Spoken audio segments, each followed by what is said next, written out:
Aku rasa ini sangat keterlaluan dan melampau. Bukan sekali, tapi 3 kali. Apa semua ni? Isu bendera Malaysia ni maruah negara kita. Bukan boleh dibuat main-main. Ini satu penghinaan. Bermula di Sinciu, Kuang Wah, lepas tu di Baby Expo Mid Valley pula.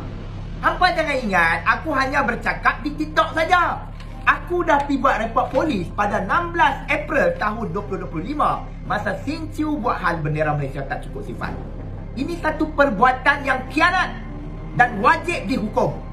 Yang aku pelik, si Latifah Koya ni kecam YB Serlina ni pasal apa? Latifah Koya, oh tak silap aku, dia bekas pengarah SPRM. Boleh senada pula dengan Ramasamy.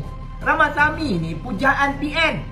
Mana suara PN yang lain? Mana PAS? Mana Gerakan? Mana Bersatu? Mana pejuang-pejuang bangsa? Mana pejuang Melayu? Aku haraplah mereka ni tak ada apa-apa agenda lah.